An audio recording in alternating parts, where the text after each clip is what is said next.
What's up, everybody? It's me, Greg Miller, and I lost my voice screaming about trophies, but here he is, Jack Tretton. How you doing, Jack? Doing great, Greg. How about you? Other than the voice thing, I'm excellent. This has been an amazing week here in New York, seeing it and learning all about the PlayStation 4, playing a bunch of games, learning about the iOS, getting my system engraved, which is totally crazy.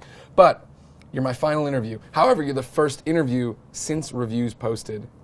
How are you feeling today? What's the feeling now that the games are reviewed? It's my 4th platform launch. I've never felt better. I mean, we knew we had the machine. We knew we had the development community behind us. We knew we had the gamer behind us.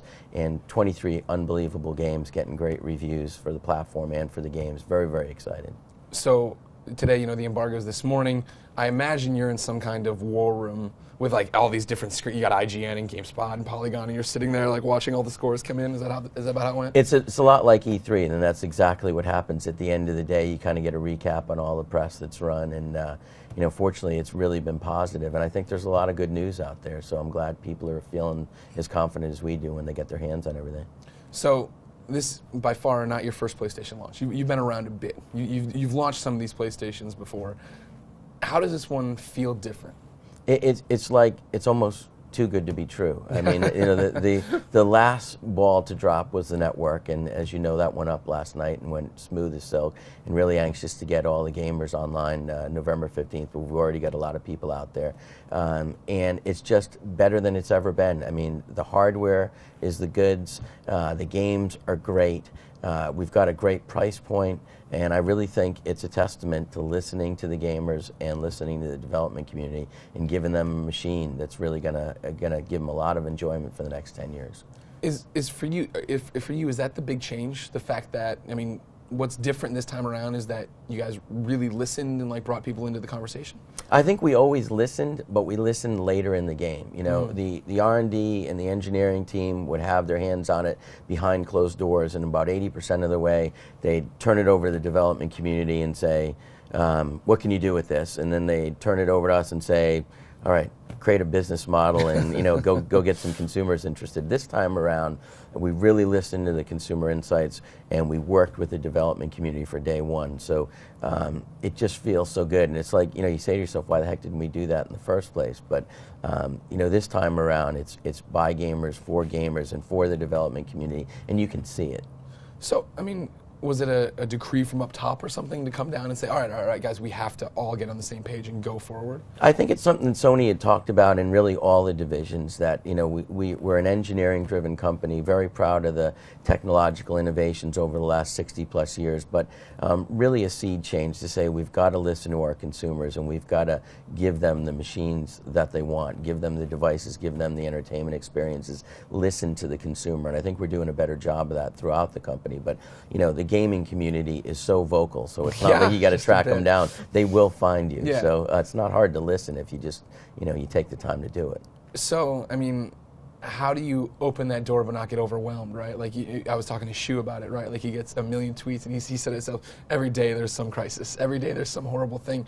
How do you, I'm not picking shoes, but decide what gamer request needs to be fulfilled? I think you got to really separate people that have legitimate requests and people that are truly gamers and want to improve the entertainment experience, and people that are just there to be contrarian. Why isn't it free? Why you should make $50 million games, but you should sell them for 99 cents. I mean, unfortunately, we are in the business of trying to make money, but we realize that if you're going to ask consumers to support your machine, you've got to return the value to them. So I think most of the feedback we get is really insightful and really in the best interest of the gamer themselves. But they appreciate the fact that we're in business to make money, and really the PlayStation Nation is our biggest support group out there. So they really fire me up. They don't bring you down, and for every heckler out there, there's 99 positive people, so that's really good.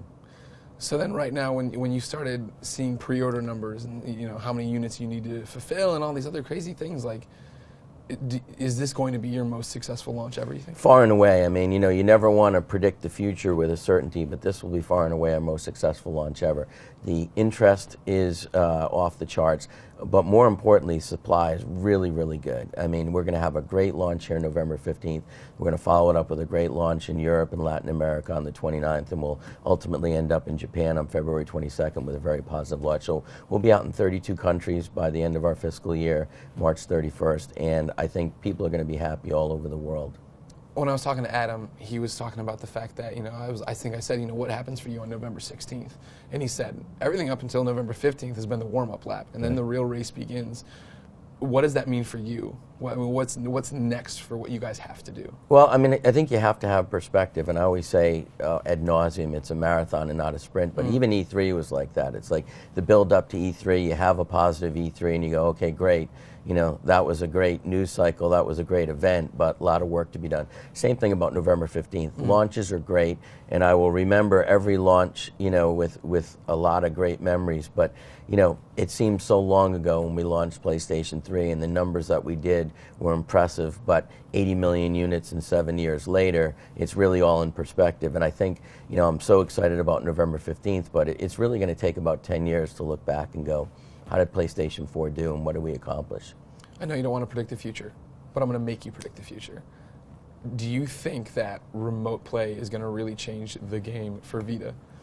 I played Assassin's Creed on it yesterday, man, and I was like, holy, this is awesome. Yeah, I mean, that whole concept of, buy gamers, for gamers, the people that own Vita love it. What I hope happens for Vita is that more people get exposed to it with PlayStation 4. There's obviously more console gamers out there than there are dedicated handheld gamers, at least on our platforms. And I'm hoping that, that people that haven't experienced Vita before get to experience it through remote play. And I hope it opens up the experience that not only is it great for remote play for PlayStation 4, but there's so many great games that you can enjoy outside the home. And it's just such it's a device that's really made for the gamer. And smartphones and tablets are great, but they're no comparison to a Vita gaming experience. So, big question on my mind: when are you gonna take the Shuhei Yoshida guy down? You're letting him do all the unboxing videos now. He's becoming this big star. We need to get Jack Tretton out there. Yeah, he's the developer guy. I got to be the suit. And I mean, truth be told, that's not who I am. But yeah, but he gets to be the hip gamer dude. And I worked with Shu for many years.